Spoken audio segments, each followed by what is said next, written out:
anywhere from a meter to 2 meters out of my mouth and fall to the earth, to smaller droplets, less than 1 micron, which remain suspended in the air. So it's touch, large droplets, airborne spread. And as time has gone by, the fraction of transmission is attributable to those 3 modes have gradually shifted. It's become increasingly apparent that touch isn't that important. I worry about touching high contact surfaces, so telephones, door handles, computer keyboards and stuff like that. When I touch those things, I try to wash my hands or sanitize my hands before I touch my face. But I don't worry about most surfaces. The other end of the spectrum is airborne. That means that you need to wear those masks even when there's nobody around, because if somebody comes in after you leave and you've not been in a mask, you can leave those airborne droplets behind. And the super spreader phenomenon seems to be highly related to a given individual's ability to produce those airborne droplets. And the super spreader events are increasingly recognized as an important transmission. One person in a church choir, in a church group, or can transmit to dozens and dozens of people. So I'm going to skip over these next 2 slides, but it summarizes the efforts we have to undertake to prevent those transmissions. Distancing, wearing masks, 2 most important things. Okay, so this summarizes the non-pharmacological preventive treatments, and it's distancing, it's quarantining people who actually have the disease. Quarantining actually is, I should say, quarantining is the word we apply to people who have been exposed but don't have disease. Isolation is the word we apply to people who have the disease. In both cases, we want to keep them out of circulation. So this gets to be really hard in households with a lot of people in the house. So you wind up putting one person in the cellar or one person in the attic that has it, that needs to be quarantined from the rest of the household.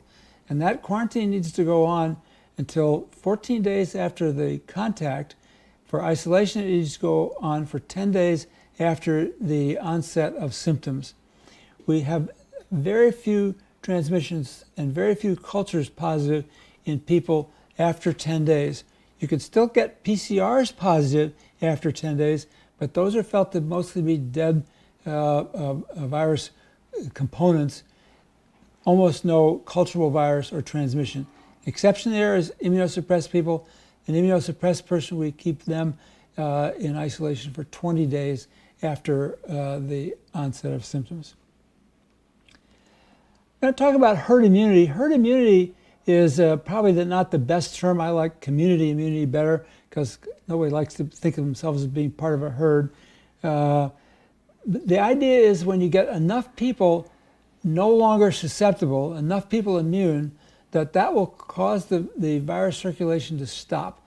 It works for measles for sure. We get 95% of the population measles immune, then measles transmission stops. But like measles, the local variation in susceptibility can be a problem.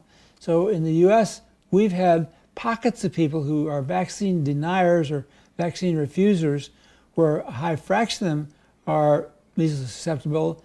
If they get a measles introduction, then measles will circulate in that community, even though in the US, overall, the population susceptibility is less than 5%. So we're going to have people refusing COVID vaccine. So there's going to be pockets of COVID that are going to be with us even after a successful vaccine, if we get a successful vaccine. So herd immunity that you produce by getting everybody infected is defeat. That is what we don't want to happen. In the US, that would mean about 3 million deaths if we get our herd immunity by uncontrolled spread to the whole population. Herd immunity produced by vaccination, that's a victory. And that's what we're hoping to do. We're trying to prevent infections until a vaccine can get there, because that's a much better way to get that immunity. So herd immunity is the fraction resistant or not susceptible that you need is a function of that R naught. So for measles, up there at the top on this graph, you need 95% of people because the R naught for measles is in the range of 20. So it's really basically 100% minus the inverse of R naught. So if you get if R naught is 20, you need to get 95% of the people measles immune to produce herd immunity. We think that the R naught for COVID is going to be somewhere between 2 and 4. So that means if we get 75% of people and get that widely spread and no pockets of susceptibles, then that we might stop the transmission of it. We don't know yet even whether or not natural COVID prevents infection. We don't know if vaccine is going to prevent infection at a 95% or 50% rate. So there's a lot unknown here about whether we can stop this by simply vaccinating or getting everybody infected. Okay, now I've got 2 science interludes. I hate to punish you, but I love this stuff, so here it is. So the first one I'm going to talk about is why it's been hard to produce a non-nuke reverse transcriptase inhibitor to make this stop this virus. And the reason starts with the genome lengths of single-stranded RNA viruses. These are the biggest classes of single-stranded RNA viruses by their genome length. And if you look over there at the right column, what you see is that the coronaviruses have the longest genomes. Now you may know that the reproduction fidelity of single-stranded RNA is poor. So there's an optimal rate of mutation for any organism. If you get no mutations in an organism, then you're going to be beaten out by the organisms that have some mutations because they're going to evolve and leave you behind. If you have too many mutations, then all the offspring are nonsense, and that's not optimal for a species either. So there's an optimal rate, and the problem here is for the single-stranded RNA viruses, 10,000 produces about the optimal rate, but if you got a 30,000 base pair organism like SARS, like the coronaviruses, you need a mechanism of proofreading.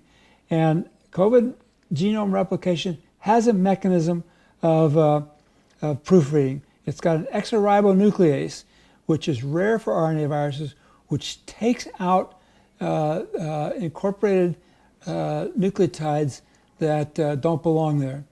And it does it in this little picture here. You can see that replication complex is marching along to the right there, taking off the pair, putting on a new one, and it's got that little green thing there that's chopping out the wrong ones. So that makes it hard to put a fake nucleotide in there to stop transmission, because this has got a mechanism to overcome that. So that's why it's been hard so far. So the next thing I'm going to do science-wise is the spike. I love the spike. The spikes are these big bulbous things that are there to attach to the cell that the virus is trying to infect. And those things on that long stalk on the electron micrograph on the right are to some people's minds looks like a crown, so that's why these are called coronaviruses.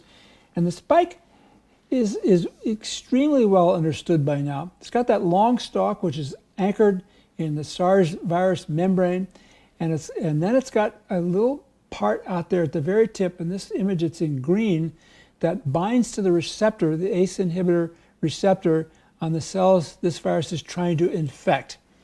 So that's the part where the neutralizing antibodies attack. That's what we're trying to produce with our vaccine, and it's the neutralizing antibodies that seem to make the most difference in stopping the virus when you get sick. So why is there that long stalk? What the heck is that? Why wouldn't it just be a low thing? The stalk, it turns out, has hinges. It's very floppy. So you can see there that it can be in a number of different configurations. Why the heck would the stalk be there, and why would it have hinges? Well, there's an answer. It's that if you look in the lower right hand there, a single SARS virus can attach to multiple receptors on a target cell, and that gives it an advantage. So this kind of stuff is wonderful. This is the kind of reason why I'm sure nobody synthesized this virus. Nobody even knew about this until people started studying the SARS stalk. No one was smart enough to synthesize this virus. Okay, so I'm going to talk about vaccine to finish with, because we're doing it. I've been completely obsessed for the last 2 or 3 months by a vaccine trial. Our site is got the capability of enrolling 40 people a day in this trial. Huge trials. There are 4 big vaccine trials, phase 3 vaccine trials in the U.S. We're going to be joined by a 5th shortly. And collectively, I think they are the most important studies of the century, medical studies of the century. Here's a couple of them. They all actually produce something that looks very much like spike protein, but they do it in very different ways. And so we need to know which of these is going to be most successful. The one we're doing is the Janssen one. It's the 5th one down there. It uses an adenovirus 26 vector. And I'll show you what that means in just a second. So this vaccine is called Ad26-CoV2S, and that's because it uses the adenovirus strain 26. The reason why that one is chosen is because it's rare. Almost none of you out there have antibody to adenovirus 26. Most of the first usage of adenovirus vector vaccines were done with adenovirus type 5, and it turns out that people who have pre-existing antibody to adenovirus type 5 don't respond as well as the vaccines, because here we want this vector to infect your cells, and we'll show you why that's a good thing in just a second. So that's why it's Ad26. The CoV2 is obviously SARS-CoV-2, and the S is because it's a spike protein. So these adenovirus vector vaccines have been used in over 100,000 people, mostly adenovirus 5, and but a variety of adenovirus 5 different vaccines. Another key feature of this vaccine is that it's replication incompetent. What that means is that it can't produce daughter, when this thing infects your cells, those cells can't produce daughter adenoviruses. The reason why that happens is because this vaccine has had 2 of the most important genes for replication chopped out of it, and for those genes is substituted a DNA segment that produces spike protein. So when your cell gets infected by this, which is a good thing, all that cell can do is produce spike protein, which it puts on its surface, your cell with spike protein on its surface, that looks to your immune system like SARS virus, and you develop immunity to that. So the science of the way they did this is really quite remarkable. I'll show you in a second. So this is what an adenovirus is. It's a big DNA, double-stranded DNA virus, causes all kinds of colds, diarrhea, and conjunctivitis. Doesn't happen from this vaccine, though, because it's replication incompetent. So here's the adenovirus genome. The stuff in the orange box there are the 2 early genes that have been chopped out. And this is the last image here. So I'm going to break your brains with this one. So in this one, in the upper virus, the normal panel A, E1 and E3 over there at the right have been chopped out of it. And for E1 has been substituted a target genome. And that's the one in this case which is going to produce the spike protein. That little bit just before it is a tetracycline inhibitor. So what happens is these viruses get replicated in a cell line that constitutively produces the proteins of E1 and E3. Otherwise, it wouldn't be able to grow. And you turn off the spike protein generation in this mixture by a tetracycline sensitive inhibitor, which is that little phi at the beginning. So you want it to produce daughter viruses, but you don't want to waste a lot of time making spike protein. And that produces the viruses. Well, that's it. Thank you very much. It's a sadness to me that I'm not there, but I hope that you've enjoyed this talk, and I'll be available for questions. Thank you very much.